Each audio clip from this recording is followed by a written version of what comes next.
Hello and welcome to Catholic Current, where we discuss our faith and give you an update on events affecting the Church in the United States.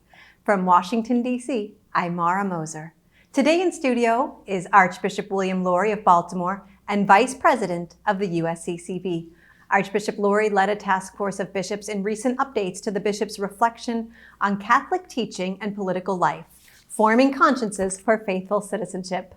Welcome, Your Excellency. Thank you for being here with us. Nice to be with you, Mara. Thank you. So we have this latest edition of Forming Consciences for Faithful Citizenship.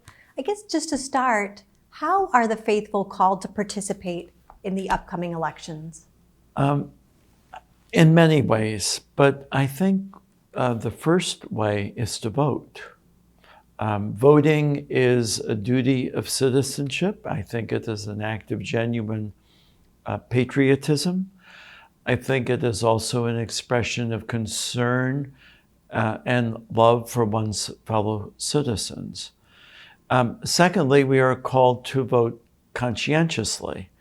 And so the point of this document that we issue before presidential election cycles is to help Catholics form their consciences according to Catholic social teaching, not according to partisan talking points, not according to one's preferences, but rather to look at the issues facing us as a nation and viewing them through the lens of what the Church teaches about human dignity, about our solidarity, our togetherness as a nation, our respective roles in society, from the largest down to the smallest, and in general, the care and concern that we ought to have for our neighbors. And so I think that our hope is that forming consciences for faithful citizenship will help Catholics in what is a very challenging election cycle that we are in. Yeah, as you say, Archbishop Lori, Catholics are called to form their consciences. A lot of folks might want the U.S. bishops, to issue a voter's guide or give them more direction on which party or which candidate to vote for, and the bishops don't do that. How does one go about forming their conscience? So you're correct, we do not engage in partisan politics. However, it is very important for all of us, each of us, first of all, to inform our consciences. And that, again, is not done simply by watching cable news or reading one's favorite commentator, good and important as those things can be, but rather to ask the question, what's the Lord asking here?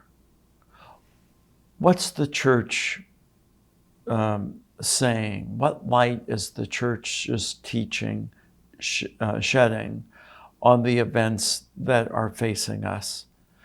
How should I look at this, not simply as a citizen, but rather as a believer? And I think when we do this, we find something pretty amazing. First of all, we're not Republicans, we're not Democrats, we're Catholics. Secondly, we're called to be salt and light in our society. We are called to bring the seasoning of the gospel to our society. We're called to shed light on things that might be obscured in all the hype. And as we look at our social teaching, beginning with the right to life, the right to life of the most vulnerable among us, we find that these rights radiate out from there to families, to young people, to care for our common home, for the migrant, for the poor, and for the vulnerable. And we find that the Church's social teaching overlaps well with what has been traditionally a stress on human rights in liberal democracies, thinking, for example, of the 1948 Universal Declaration of Human Rights. Catholic social teaching has a lot to say to us. But we begin, I think, with the most vulnerable, and we recognize how that right radiates out to everything else.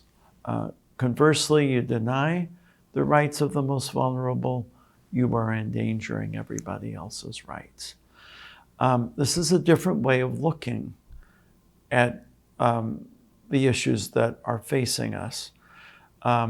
We also have a duty to say to our elected officials and people who run our parties, and I'm quoting Pope Francis here, we need a different kind of politics. We need to get rid of the bitterness, the invectiveness, the lack of civility, and we need rather to talk sensibly, civilly, and dare I say it, charitably, about the issues that are confronting us, and to do so across party lines, across racial, ethnic, religious lines. And I think this is all for the common good of our country. Yeah, Archbishop Laura, you mentioned some of the issues that the document Faithful Citizenship talks about, like family and marriage life, life and dignity of the human person. And it goes on even to international issues, nuclear weapons, and issues of justice and peace, migration. When considering the positions that the bishops have, and then looking at the positions that candidates have, there's no natural alignment, as you indicated. What do you say to people who are trying to decide how to vote or whether to vote at all? First of all, I would urge people to vote. Secondly, I think that this is a matter of prayerful discernment. A lot of times people don't think about the need to pray, to discern before one votes. I think one must do one's best to become fully and accurately informed about the position of candidates for whom he or she will be voting, to understand what this would mean for the dignity of the human person, for the vulnerable, for families, for all of the folks we've been talking about. Secondly, how would these positions affect the common good of our country?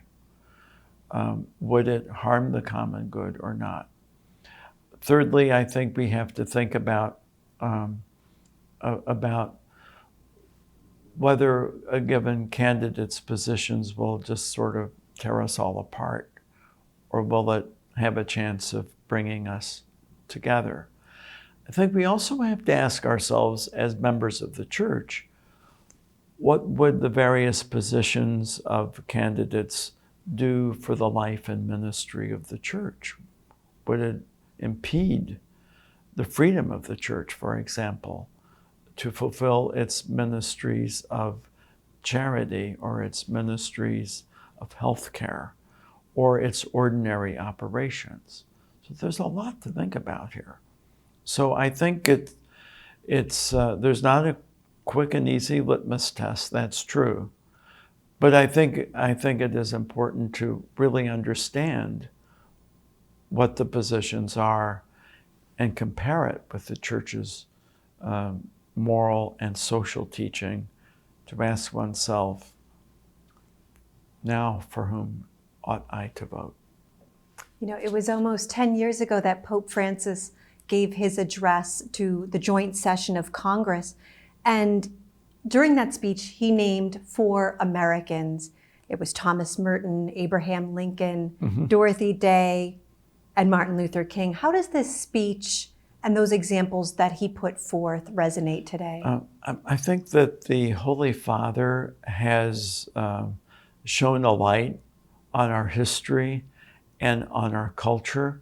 I think he has shown us, as if holding up a mirror to us, that our society has and is now capable of producing great people, great leaders, people who are great lights in this American experiment of representative democracy.